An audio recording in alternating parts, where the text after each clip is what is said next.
Oke,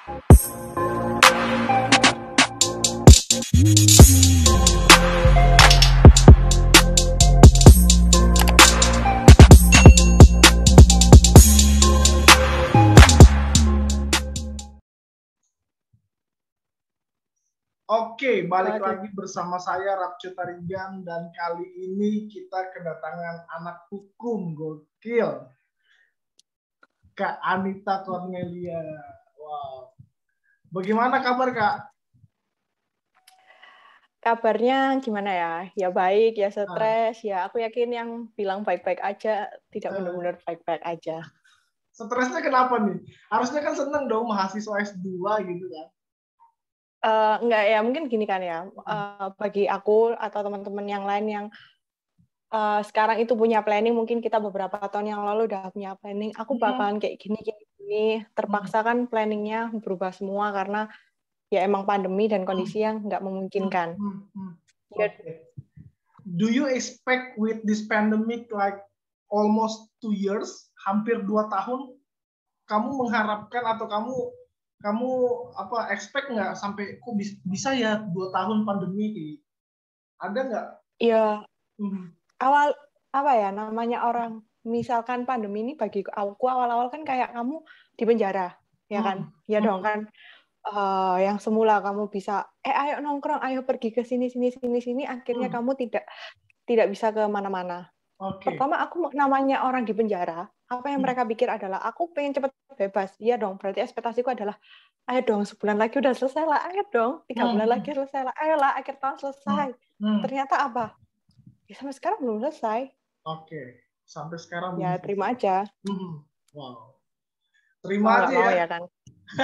Ya mau nggak mau prokes, terima aja. Tapi ya apa ya, mungkin buat aku yang juga sidang yang biasanya itu pakai masker, nggak pakai masker jadi harus pakai masker, sidang harus ditunda karena waktu itu pandemi COVID lagi tinggi-tingginya, ribet lah menurutku juga ribet sih. Oke, wow. Iya memang semuanya agak-agak ribet semua. Oh iya, sebelum kita ngobrol nih, aku pengen jelasin sebenarnya tujuanku ngobrol soal hukum nih, karena kan gini, kelak kalau aku jadi pendeta, aku kan orang teologi nih, ya kan, orang teologi yang sedang menunggu proses kependetaan seperti itu. Nanti kalau ada masalah jemaat soal hukum kan bingung gitu kan, jadi secara ini aku pengen ajak ngobrol soal hukum kayak gitu, dan kebetulan aku ngelihat Kak Cornelia ini orang hukum seperti itu. Benernya gini ya, benernya buat aku pribadi, aku tidak pernah bisa menjadikan satu antara hukum agama dan hukum konstitusional lah. Kalau hukum agama, ya hukum negara kan ya emang saklek seperti itu dan hukum agama seperti itu. Makanya kalau bisa emang tidak disatukan aja antara hukum agama dan hukum negara. Iya, maksudnya kalau konsultasi misalnya ada jemaat yang masalah tanah, bagaimana cara solusinya, itu kan butuh orang hukum kan, gitu. Kan. Oh boleh, nanti dicantumkan Instagram saya ya. Oh iya, Kak, mungkin penonton kita nanti yang nonton ini belum tahu nih Kakak siapa, latar belakangnya gimana. Mungkin boleh jelasin sedikit. Namaku Anita Cornelia, panggilannya Anita. Terserah nanti mau panggil apapun, kalau ketemu atau di jalan atau ketemu di sosmed. Aku anak hukum, kuliah dari 2016, baru lulus kemarin, terutama di konsentrasi hukum perdata. Tapi disclaimer dulu, kalau misalkan tadi teman-teman nanti mau nanya, kok nggak hafal? Ini penting banget. Semua anak hukum itu tidak menghafal undang-undang. Gila apa undang-undang segini dihafalin semua? Nggak mungkin. Benar. Sama kayak anak teologi. Gila Pak, Alkitab semua dihafal begitu kan? Coba ya, pasti akan ada yang kayak gini. Misalkan aku anak hukum ya, pasal ini tuh bunyinya apa? Ya kalau kebetulan ingat intinya, oh ya pencurian misalkan. Ya oke lah, itu pasal yang umum. Sama lah kayak kamu ditanya, oh kitab ini isinya apa? Iya. Ya nggak hafal juga, Bambang. Pernah ditanyain kayak gitu ya? Sering? Pernah. Jadi dibilang kayak gini, lu pengacara sekarang bentar. Aku kan sekarang kerjanya nih lawyer, tapi S2-ku notaris karena emang future-nya itu pengen jadi notaris. Tapi selama dari menempuh notaris kan banyak waktu luang. Betul. Dan nggak ada salahnya kita juga belajar sekaligus praktek di jadi lawyer. Oke. Nah, pernah kan ditanya kayak gini, lu lawyer kok lu nggak hafal sih kayak gini? Ya nggak hafal, ngapain kita ngafalin? Orang kalau di persidangan, kita kan siap-siap dulu. Kita punya berkas, kita punya bahan. Kita kan belajar dulu kasusnya. Dan apa ya, ini adalah hal yang perlu dipahami ya. Meskipun kasusnya itu mirip, katakan saya pencurian. Tapi kan tidak semua itu berjalan sama. Apakah pencurian itu didasarkan niatnya apa? Apakah kamu emang, main job itu adalah pencuri? Atau emang dia nyuri karena terpaksa? Atau dia nyuri karena titik-titik, banyak faktor lah. Nah, itu kan nggak sama. Jadi meskipun kita hafal saklek nih undang-undangnya kan ya nggak boleh kita menerapkan saklek. Apakah orang nyuri sandal sama nyuri bis hukumannya sama? Oke. Ini menarik sih, seru. Tapi gini Kak, pertanyaanku sebenarnya gini, sebelum kita lebih jauh discuss sebenarnya. Konsentrasi perdata dan kemudian kakak juga sampaikan juga pidana seperti itu. Sebenarnya yang membedakan kedua ini apa sih? Hukum perdata dan pidana. Secara terminologi atau secara yang lain? Kalau gini-gini, simple ya. Kita kan nggak usah bahas yang jauh-jauh karena aku yakin yang ngelihat ini akan bukan orang hukum. Ya udah gini. Kalau pidana itu kan yang ngatur antara kita sama negara. Kalau misalkan perdata itu kan orang sama orang, private ke private. Contohnya perjanjian di antara aku dan kamu bahwa kerja bla bla bla bla. Nah, yang kedua mungkin tentang perkawinan. Itu kan juga tentang aku sama misalkan pasanganku menikah, itu kan tidak ada sangkut pautnya sama negara. Aku yang menikah atau kelahiran, kematian itu juga perdata. Kalau pidana itu kan kenapa negara ikut campur? Misalkan kamu nyuri, kalau kamu tidak kamu tidak dihukum, kamu tidak diberikan sanksi, semua orang akan berlomba-lomba untuk nyuri dan itu merugikan orang banyak. Ya kan? Betul. Wow, ini menarik. Yang perjanjian pokoknya perdata lah ya, kayak perjanjian kontrak kerja misalnya ataupun pernikahan termasuk perdata?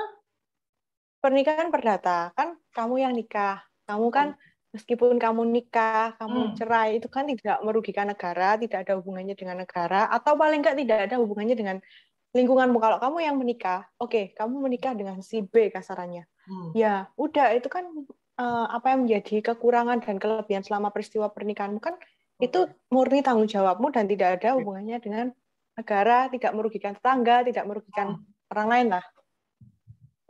Tapi kalau begitu kenapa pengadilan agama ada kalau misalnya masalah perceraian itu adalah perdata seperti itu? Itu kan diurus negara berarti. Jadi meskipun pengadilan agama ada. Aku orang awam soalnya. Ya kan gini. Kamu punya nggak akte perkawinan? Akte kelahiran? Ada. Ada kan? Ada. Nah, paling nggak itu misalkan kenapa sih sederhananya gini, kenapa sih kok ada namanya pengadilan agama, ada dukcapil, ada kalau orang muslim tuh nikahnya di mana? KUA gitu kan, dan kenapa harus dicatatkan? Bayangkan saja, kamu berkenalan dengan seorang wanita. Kamu berkenalan dengan seorang wanita, terus kamu mau menikah, ternyata wanita itu sudah punya suami sebelumnya dan kamu nggak tahu. Siapa yang dirugikan di sini? Kamu. Dan bukan dia. Negara ya? Makanya pencatatan itu apa? Di Undang-Undang Perkawinan kita, di Undang-Undang 174, itu kan asasnya monogami. Seorang laki-laki hanya boleh memiliki satu istri dan seorang istri hanya boleh memiliki satu suami. Nah, itu kan berarti ketika ada suatu hal yang seperti itu itu kan untuk mencegah supaya kamu juga nggak rugi. Oh, berarti perkawinan di antara kamu dan dia kalau mengandung unsur yang seperti itu tidak sah. Terus bisa dibatalkan, ya kan? Terus kalau misalkan kamu punya anak yang lahir dari perkawinan yang resmi di antara ayah dan ibunya itu hukumnya nanti gimana? Itu kan negara bukan mau ikut campur, tapi lebih ke menjamin pastinya hukum hak-haknya anakmu itu gimana nanti, hakmu gimana. Oke, ini menarik. Kak, ini pertanyaan dari orang awam seperti itu kayak gini. Sebenarnya yang membedakan antara notaris, kemudian jaksa, hakim, pengacara, advokat itu sebenarnya tupoksinya apa? Karena di bagian hukum ini agak repot juga gitu loh. Yang nggak repot juga sih. Kalau di orang awam kan, di orang awam kan gini, ini kita harus bawa berkasnya kemana nih, ke jaksa kah, ke advokat kah, atau gimana kan gitu. Kalau yang nggak tahu alurnya. Jadi gini, sama ya, kita analogikan dulu dikatakan di gereja, katakan tidak bermaksud sara. Dalam disclaimer dulu kita. Nah, tenang aja, lanjut. Setiap kayak gereja juga punya tugasnya masing-masing. Pendeta bertugas demikian, yang bagian pasti punya bendahara, pasti punya ini, punya itu ya kan, supaya juga lebih fokus, juga lebih mudah dan semua itu biar tertata rapi, seenggaknya kan seperti itu. Nah, yang pertama kita bahas dulu dari pengacara. Pengacara, advokat, kuasa hukum, konsultan hukum. Ya itu pusing tuh. Itu sama. Sebenarnya kalau kita bahas dari konstitusinya, undang-undang advokat tidak ada yang menyebut pengacara. Adanya advokat. Advokat sama pengacara sama. Tugasnya apa? Paling nggak itu gampangnya itu ada yang ngedampingin kamu di saat kamu punya masalah. Jadi aku pernah posting di Instagram kan gini, apakah pengacara itu membela orang yang salah? Selama ini kan udah salah kok masih dibela sih, bener nggak? Lu pengacara yang bener aja, masa orang salah dibela gitu kan? Nggak juga. Kita juga nggak semata-mata biar orang salah itu nggak dihukum, nggak.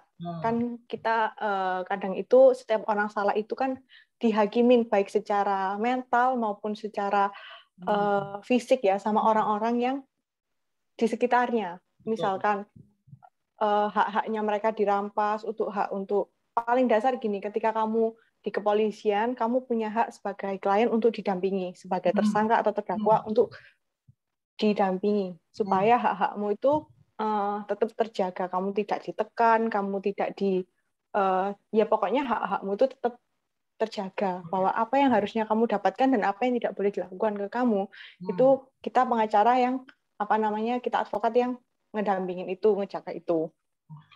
Juga kan untuk orang yang benar pun kita berusaha untuk memperjuangkan hak-haknya mereka biar mereka nggak ditindas. Nah, advokat sama notaris jauh. Kalau notaris itu ngurus tentang akte-akte perjanjian, akte tanah. Kayak, jadi kalau kamu mau bikin perjanjian nikah, perjanjian kawin, atau RUPS, rapat umum pemegang saham gitu, ADART-nya perusahaan, perjanjian kerjasama, itu di notaris. Perjanjian perkawinan, perjanjian pernikahan pun di notaris. Atau paling gampang ginilah, kalau orang awam bilangnya jual beli tanah, jual beli rumah, itu di notaris. Pantes kalau orang balik nama, misalnya habis beli rumah, itu ke notaris ya? Iya, pasti kan ke notaris. Kalau misalkan ke advokat pun, satu, itu bukan tugasnya dia, bukan wewenangnya dia. Dua, dia tidak punya wewenang atas itu, dia tidak punya license atas itu. Karena untuk menjadi baik pengacara, notaris, jaksa, hakim itu kan punya serangkaian proses yang harus dilalui, serangkaian pendidikan, serangkaian pelatihan yang harus dilewatin lah. Oke. Oke. Kalau hakim itu memutuskan perkara ya, Kak? Kalau hakim itu dasarnya gini, hakim kan jaksa sama hakim. Sama. Secara tempat pekerjaan aja udah beda. Yang jaksa ada di kejaksaan, yang hakim ada di pengadilan negeri, pengadilan tinggi, Mahkamah Agung. Nah, secara umum gampangannya gini, hakim itu tugasnya apa? Menerima perkara, memeriksa, sama memutus perkara. Oh, ini selama nanti proses diperiksa, hakim kan menimbang apakah dia angen-angen lah, apakah perkara ini itu dijatuhin hukuman sekian itu pantas. Gampangannya gitulah. Nah, kalau jaksa, dia itu sebagai penuntut umum dan pelaksana dari putusannya hakim. Paham? Paham. Oke. Wow, ini menarik. Kak, ini kalau ada contoh kasus nih, misalnya aku ngelanggar lalu lintas, kan aku nggak merugikan negara, tapi kenapa ditilang? Tapi kan merugikan orang lain. Apa? Tapi kan merugikan orang lain. Misal, kamu tergantung kan? Tergantung gimana? Kebetulan kamu melanggar lalu lintas dan kamu selamat tidak mati gitu, atau Iya, tidak orang lain kecelakaan. juga selamat, kenapa ditilang kan? Tapi kan ada kutip kebetulan. Kebetulan, oke. Tanda kutip kan kebetulan. Kebetulan kalau kamu simu mati, kamu tidak ada tilangan. Kebetulan kamu melanggar lalu lintas karena kebetulan jalannya sepi. Semua serba kebetulan kan kamu selamat. Tapi bayangin ketika kamu ada melanggar lalu lintas, terus orang yang seharusnya di jalur yang lalu lintasnya itu udah hijau, nabrak kamu. Kira nanti mereka nabrak kamu, otomatis mereka kena juga dong. Padahal mereka udah benar, kamu yang salah. Ya itu kan emang harus. Nah, berarti kan kamu emang salah. Berarti orang salah kan emang harus kena sanksi. Meskipun kamu aman, tapi kan judulnya kamu melanggar. Kebetulan aja kamu tidak jatuh, kamu tidak ditabrak, kamu tidak menabrak. Kan soalnya sering nih aku melanggar lalu lintas soalnya. Ya karena kan kembali lagi, semua itu kan kamu kebetulan aku tidak nabrak, kebetulan aku enggak. Jangan dong, jangan sampai ketabrak dong, parah. Tapi gini Kak, maksudnya kan ketilang nih, ada polisi, udah kita damai aja, kan polisinya juga melanggar hukum kan? Gimana? Kalau misalnya gini, aku ketilang nih, terus aku bilang sama polisinya, ya udahlah Pak, urus di sini aja, berdamai istilahnya. Kan polisinya juga melanggar hukum, ya nggak sih? Atau gimana? Suap. Iya. Suap dong, jatuhnya suap. Berarti antara kamu sama polisinya sama-sama kena. Loh, kan yang menerima polisinya. Ya kan kamu yang nyuap. Oke. Apakah orang yang menyuap itu tidak dipidana? Dipidana, karena kamu nyuap. Oh gitu, oke. Kamu mau mengadukan, Pak saya nyuap, kamu masuk dong di lubang yang kamu buat sendiri, kan kamu nyuap, kamu melanggar undang-undang. Oh, I see. Berarti orang yang nyuap, yang berdamai istilahnya seperti itu juga kena hukuman ya? Itu kembali ke masing-masing ya. Kalau buat aku pribadi sekarang kan kita bahas tilang ya.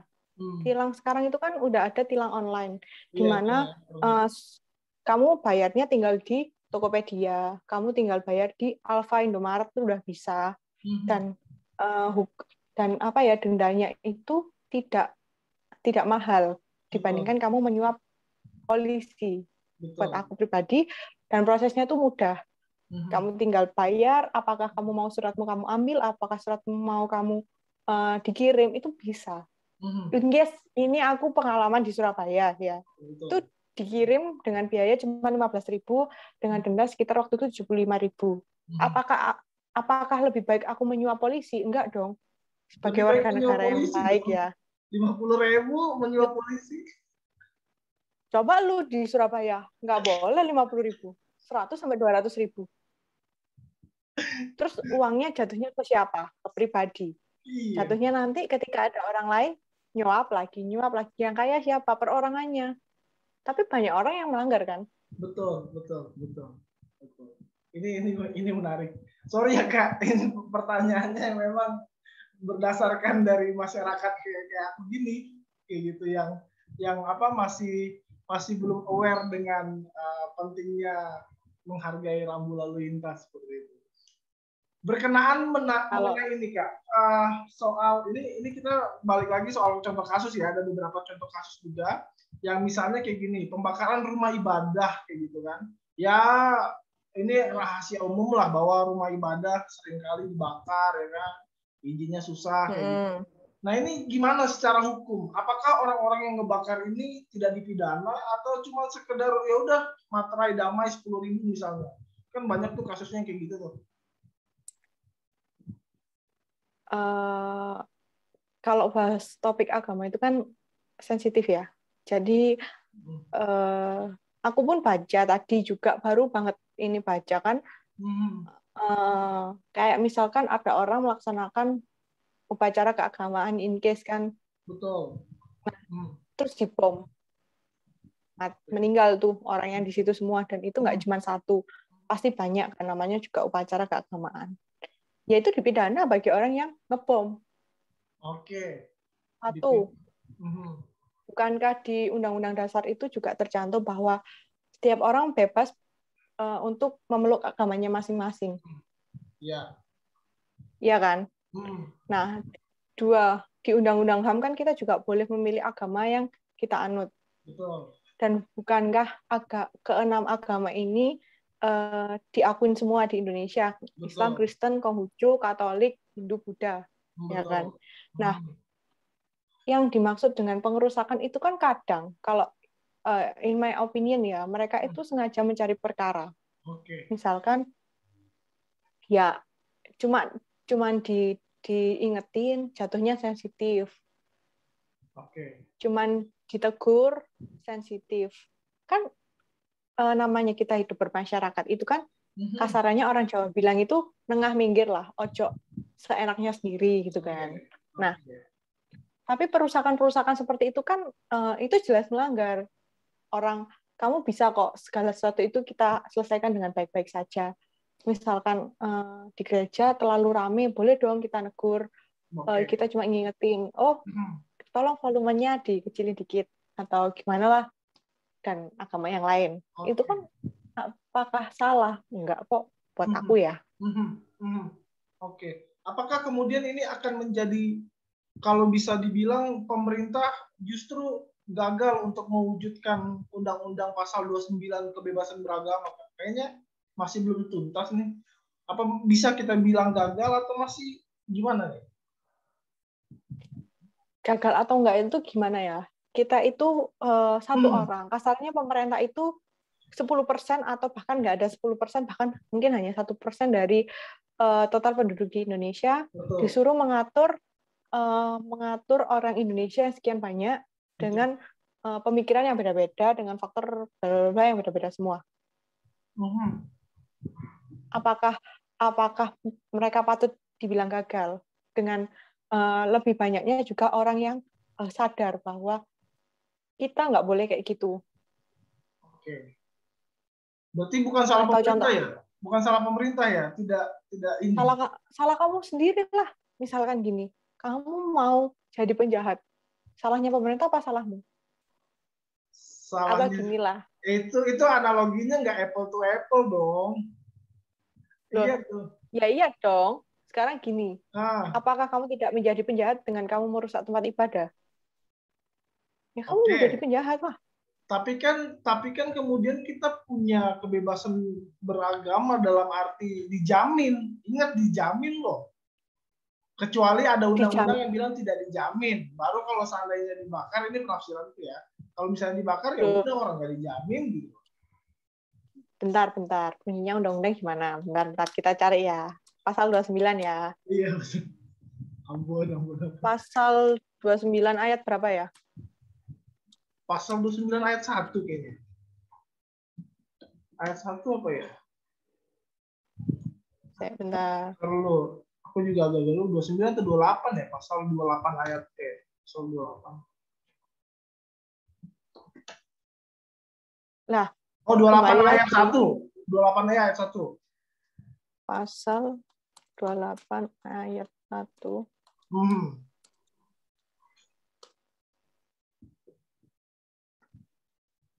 Aku sih Iya, 28 28 ayat 1. 28E. Setiap orang bebas memeluk agama dan beribadat menurut agamanya, memilih pendidikan dan pengajaran, memilih pekerjaan, memilih kewarganegaraan, memilih tempat tinggal, wilayah, negara, dan meninggalkan, serta berhak untuk kembali. Ya kan kamu bebas milih. Oke. Kalau terus masalahnya di sini gimana? Masalahnya ya, bagaimana kita bebas memeluk agama kalau memang tempat ibadahnya dibakar-bakar kan gitu. Ya kan gini.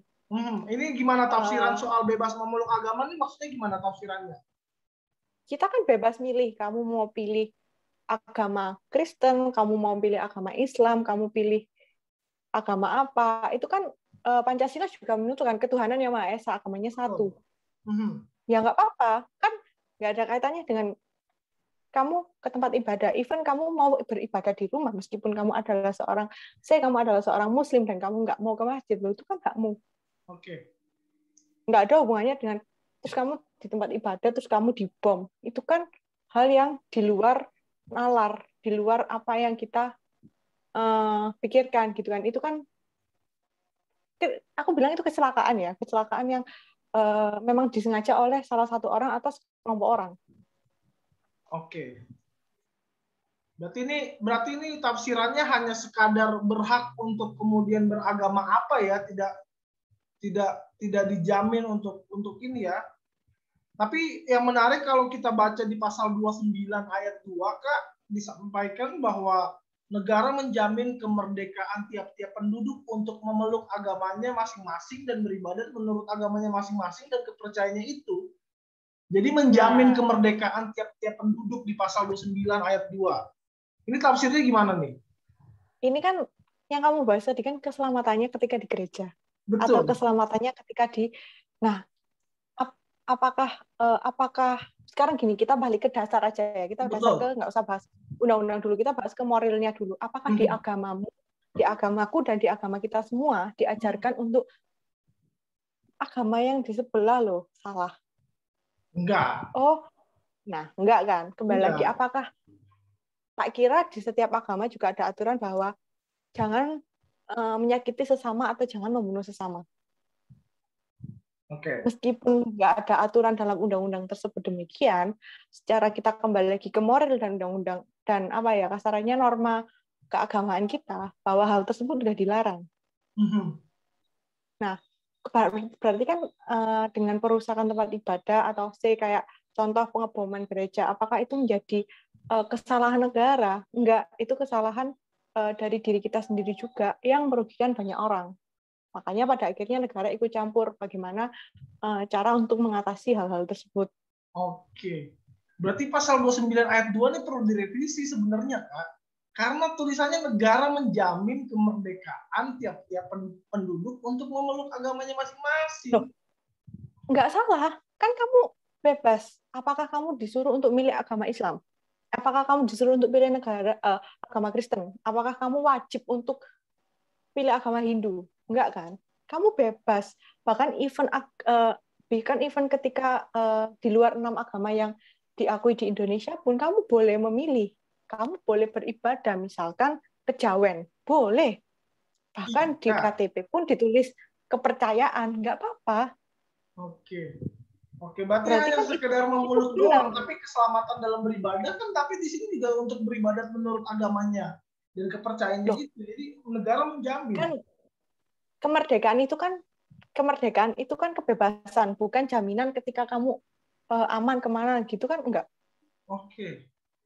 Terus kayak gini misalkan ya, kamu di gereja, misalkan kamu ke gereja nih, terus kamu bawa racun, terus kamu meracuni dirimu sendiri, siapa yang mau dipersalahkan? Apakah negara yang mau bertanggung jawab dengan kematianmu? I think kamu tidak adil dengan menyalahkan negara demikian. No, posisikan kamu itu tidak sebagai apple to apple kalau menurutku sih, membandingkan antara apa tadi soal baju lalu kemudian soal negara itu kayaknya nggak apple to apple. Berarti ya kan kebebasannya hanya sekedar memeluk agamanya aja, nggak dalam keselamatan dia dalam beribadah.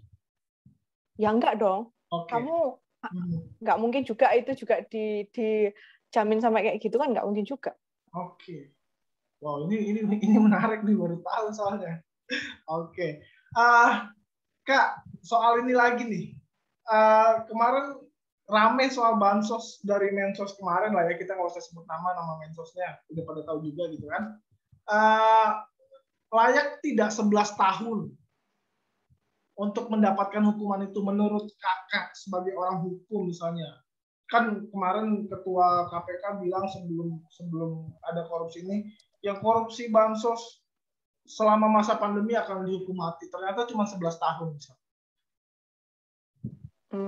Aku nggak terlalu bisa komentar ya, karena kan kembali lagi itu kan dikembalikan kalau misalkan emang itu kan dikembalikan ke kesadaran juga di masing-masing diri, apakah kita pantas untuk benar-benar menyusahkan diri, tertawa di atas penderitaan orang lain, apakah kita pantas untuk mengambil keuntungan yang dalam tanda kutip tidak logis. Itu kan kembali ke diri masing-masing. Untuk hukuman 11 tahun ataukah apakah hukuman dihukum mati itu aku nggak bisa komentar juga, karena itu kembali ke banyak faktor yang mungkin tidak diceritakan di media. Oke, berarti kakak juga sendiri tidak ingin menjawab itu ya?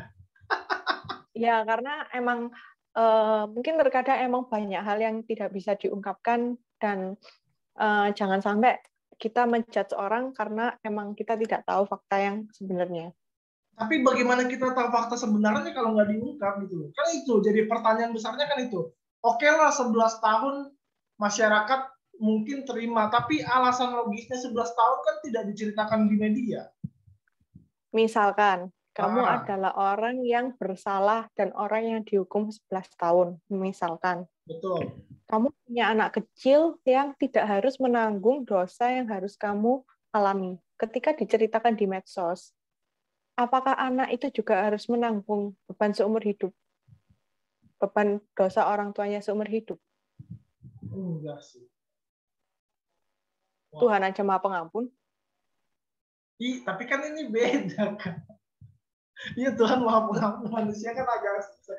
Maksudnya kan karena dia korupsi gitu loh.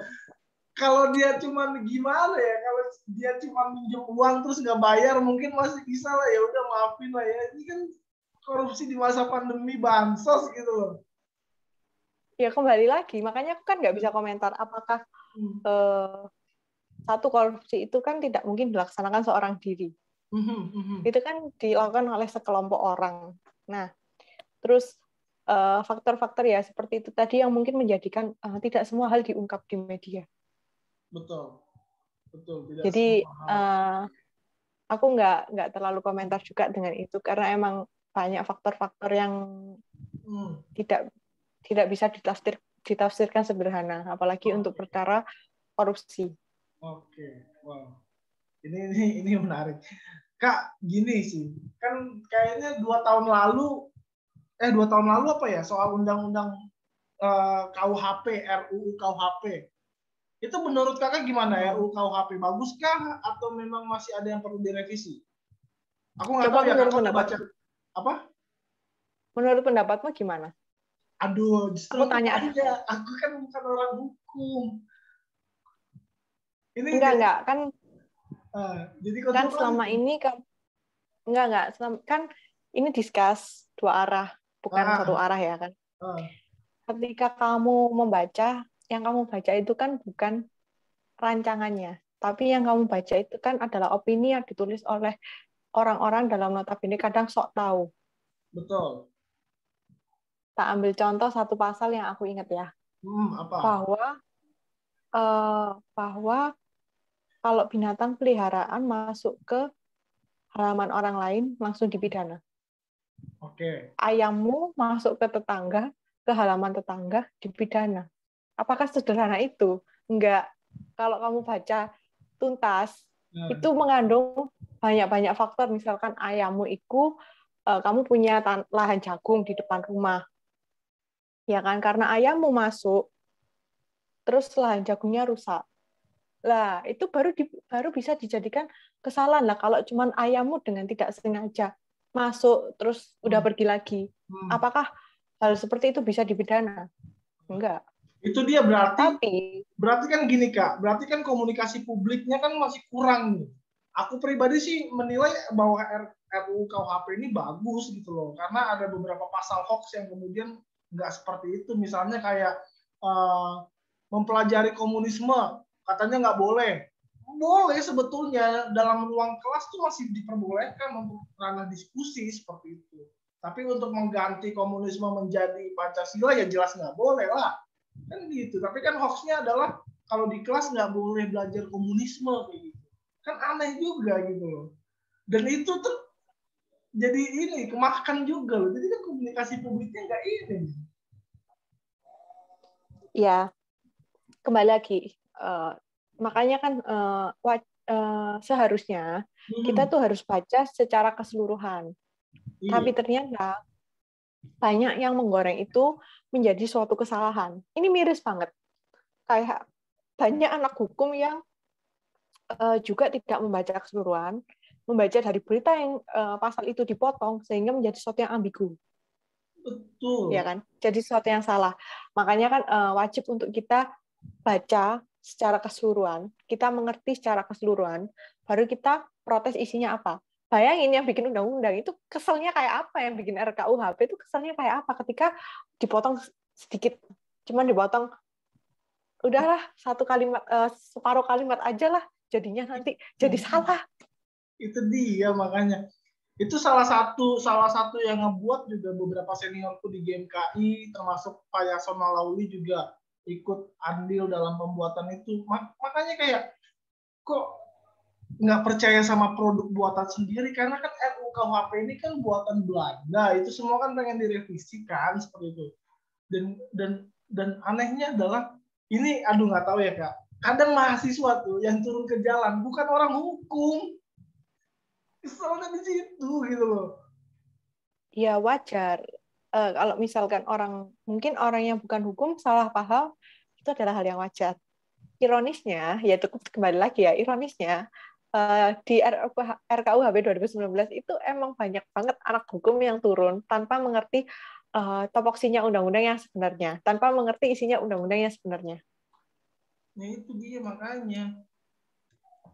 Kayak gimana ya? Sekarang nih ya, kayak ketua BEM yang kemarin turun itu udah jadi ini semua, udah jadi selebgram semua. Gimana dong? Ya. Jadi kayak pansus ya itu, jadinya. Ya itulah pentingnya kita kadang itu untuk memfilter, menjadikan diri kita seperti apa, berkembang, menjadikan diri kita terkenal itu seperti apa. Apakah kamu harus menjadi orang yang memburukkan citra dirimu untuk menjadi terkenal? Itu kan kembali ke moral diri masing-masing. Sebagaimana aku ingin dikenal masyarakat, seberapa aku ingin berguna bagi masyarakat, atau seberapa aku hanya ingin mengambil keuntungan atas diriku sendiri. Itu kan juga apa ya, tergantung ke diri sendiri juga, berkaitan dengan moralmu dan tindakanmu dan orang berpikir tentang kamu di kemudian hari juga. Nih aku mau tunjukin nih Kak, salah satu ini Instagramnya salah satu orang yang demo kemarin yang diundang di Mata Najwa. Ini dia yang mengkritik undang-undang KUHP lalu kemudian jadi centang biru, gokil. Aduh. Ya, aku nggak tahu ya dia ngeritiknya kayak gimana. Beneran aku nggak tahu, bahkan aku baru tahu namanya dia aja di diskusi ini, gitu kan. Tapi ya, kembali lagi ya, kamu ingin menjadi dirimu yang seperti apa? Buat aku pribadi. Contoh, bagiku orang yang mengkritik di media, atau kamu sekarang itu adalah content creator, ya kan? Yang berusaha untuk menjadikan dirimu itu adalah terkenal. Nggak mungkin nggak. Aku yakin nggak mungkin nggak. Nggak dong, aku tujuannya ngapain? Nggak mau terkenal aku, bahaya sih orang terkenal, gampang digoreng. Lu bikin konten, lu nggak ingin terkenal. Terus lu mau apa? Mau mengedukasi anak bangsa gimana? Kan mencerdaskan kehidupan bangsa itu loh. Iya kan, mencerdaskan kehidupan bangsa. Tapi kalau lu nggak dikenal, konten lu juga tahu yang tahu sedikit dan yang teredukasi sedikit. Okay. Aku yakin dalam dirimu ingin mengedukasi sebanyak-banyaknya orang di Indonesia. Betul. Betul apa betul? Betul lah. Betul. Tapi beda ya. Lagi. Tapi membedakan bahwa aku ingin pansos itu beda ya. Karena sama sekali konten itu tidak ada yang untuk. Aku nggak bilang pansos ya. Aku bilang setiap orang content creator harapannya adalah misalkan YouTuber. I want to have 1,000 subscriber, misal. Ya pasti dong, karena emang goals-nya mereka subscriber sebanyak-banyaknya, minimal 1.000 untuk menjadi dimonetisasi, misalnya kayak gitu. Kok tahu sih? Kok tahu sih? Ya tahu dong.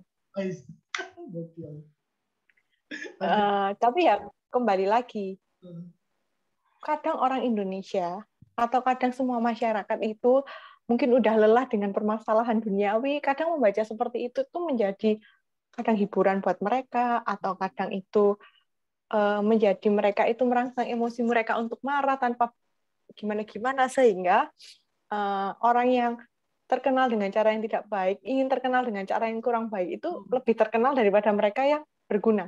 Betul, itu yang aku rasakan. Podcastku sudah 1,5 tahun, tapi ya gini-gini aja. Ya, welcome to masyarakat ya, yang kita nggak, mungkin mereka juga udah capek ya, misalkan gini, aduh hari ini kerjaan sepi, duit nggak ada, baca yang serius mikir lagi. Iya. Nonton Atta Halilintar aja gitu.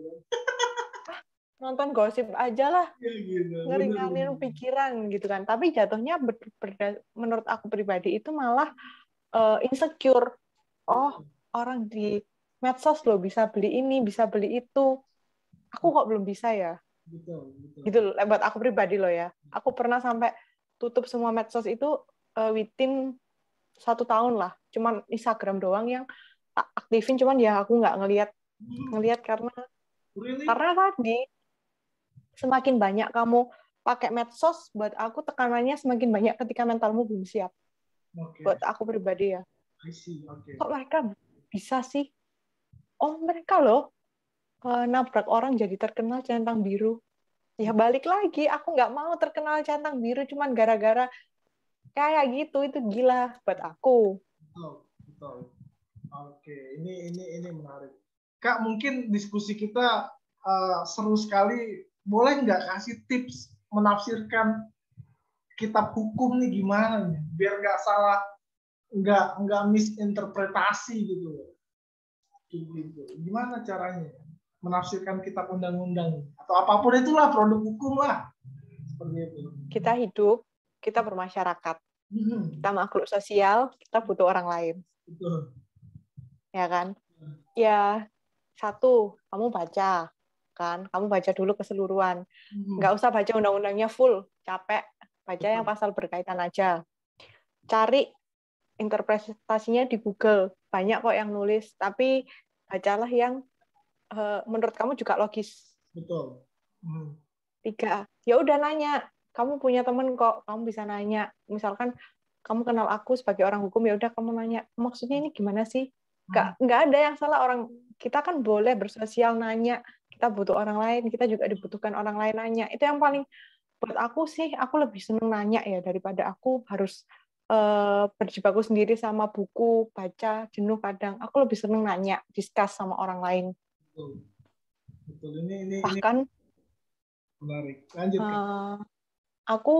Aku juga bikin ini program dan baru berjalan beberapa minggu juga. Kalau aku bikin konsultasi atau diskusi gratis setiap hari Rabu, itu dari kedai ke kedai, dari warkop ke warkop.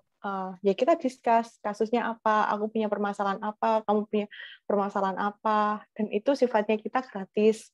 Apakah kamu punya masalah yang harus diselesaikan terkait dengan hukum gitu. Tapi buat mereka yang mungkin tidak bisa bertemu di tempat dan waktu yang sudah aku tentukan, atau gimana itu bisa biasanya DM di Instagram, aku punya masalah kayak gini. Oh, kalau misalkan masalahnya panjang dan itu jawabannya panjang, ya aku kasih WA. Oh, ini ya, gini gini gini. Atau Ya by itu Zoom kan gitu. discuss. Kayak by Zoom kayak, Apa? atau kayak by Zoom gini kan seru.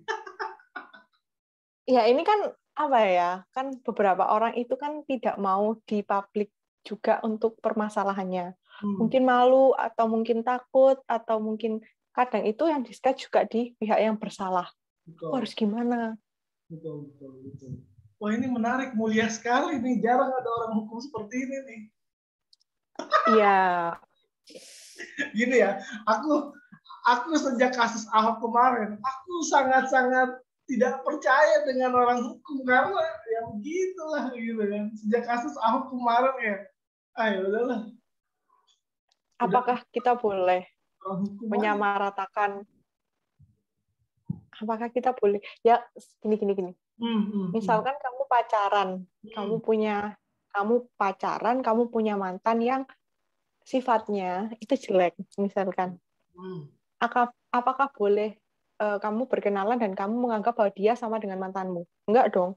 Iya sih, benar sih. Harusnya nggak Enggak. boleh, generalisasi itu nggak boleh sebenarnya. Tapi gimana? Kan udah sayang sama Ahoknya gitu kan. Jadi gimana? Nggak ada yang sempurna kecuali Tuhan, Betul, kan? betul. I see. Benar-benar saya. Oke, ini menarik. Wow, Kak, diskusi kita sudah hampir 50 menit nih. Uh, Mungkin Kakak ada harapan nggak sedikit soal penegakan hukum di Indonesia nih? Karena kan ya dikit-dikit tangkap gitu kan. Gimana nih? Kalau buat aku sih mungkin banyak, tapi dari pembicaraan kita, satu hal yang aku tangkap bahwa jangan menjudge sesuatu hal atau seseorang tanpa kita tahu benernya gimana. Itu yang paling penting yang bisa kita lakukan ya. Hmm. Dimulai dari diri sendiri dulu, apakah kita pantas untuk menjudge orang seperti ini tanpa kita tahu kebenarannya. Oke, ini spesifik kasus Mensos kemarin ya? Enggak juga sih. Kan apa namanya? Banyak lah, enggak juga lah. Kan in everything part of life kan kayak gitu ya kan. Kita nggak bisa dong ngomong bahwa kayak gini gitu. Hmm. Hmm. Ini menarik. Tapi Kak, kenapa mau ngambil hukum sih? Apa sih yang membuat ngambil hukum? Kenapa nggak ngambil dokter gitu? Kenapa biasa cewek itu suka dokter gitu? Atau apa gitu? Karena saya nggak tahu mau kuliah apa dulu. Really? Iya, dulu aku pengen jadi psikolog kan. Aha. Terus orang tua nggak setuju karena masalah udah banyak ngurusin masalah orang lain. Apalagi masalah mental, jiwa, I see. kehidupan itu kan Aha. nggak ada nggak ada ujungnya. Nah, Betul. kalau kuliah dokter, aduh nggak deh, mikir susah, berat, nggak. Iya, iya. Harus megang darah lagi, harus ini operasi apa segala macam. Ya, aku emang tidak tertarik di sana sih. Iya. Tidak ingin menjadi dokter. Dan akhirnya memilih hukum sebagai background pendidikan. Dulu mau sukanya sih matematika dulu. Hmm. Terus dulu emang pemikiran dulu itu kan nggak kayak sekarang. Sekarang itu kan kayak semua serba digital ya. Dulu Yes. itu kan kayaknya masih, aduh gimana ya, mau kuliah Kita matematika jadi seumuran dah. guru. Kita Apa? seumuran dah. Dulunya maksudnya zaman kapan ini? Dulu kan namanya orang mau kuliah itu kan ditentukan sejak SMA, katakan di SMA di kelas 1. Buat aku sih, kita mau masak kan kita pilih dulu mau masak apa, baru Wow. belanja. Sama, kita pilih kuliah kan kita kan harus pilih dulu IPA apa IPS. Betul. Nah, ketika itu aku ingin jadi seorang guru, terus aku mikir, aku ini orangnya perfeksionis. Terus kalau misalkan aku jadi guru, kasihan muridku nanti. Nilainya jelek-jelek semua. Iya, diomelin semua. I see. Sadar diri aja gitu loh. Betul, Sadar betul, diri itu betul. penting. Sadar diri. Iya, benar. Setuju. Terus mikir, aduh selain jadi guru jadi apa ya? Jadi dosen sama aja dong. Oh, enggak. Gila apa? Iya ya. Tapi aku juga ternyata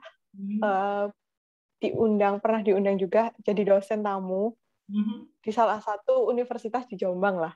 Terus ya udah, tapi kelasnya tak bikin santai aja, kalian mau tahu apa gitu aja sih, karena nggak mungkin dong aku kejam ke mereka. Masa dosen tamu lebih kejam daripada dosen Iya, dosen permanennya mereka, kan ya gimana gitu kan.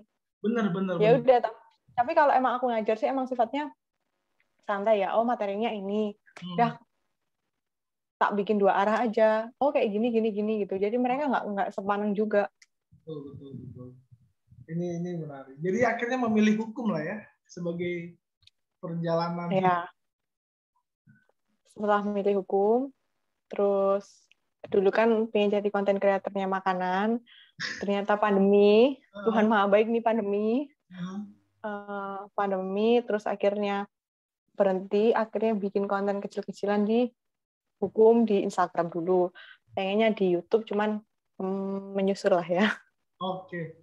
Boleh pakai YouTubeku kalau memang kakak mau untuk update tentang hukum. Ya boleh, nanti kalau misalkan ada yang pengen didiskusikan, kan udah ada kontaknya, kontak aja nggak apa-apa. Boleh. Oke. Kak, thank you ya sudah ngobrol sama aku. Aku akan end meeting. Aku stop record dulu.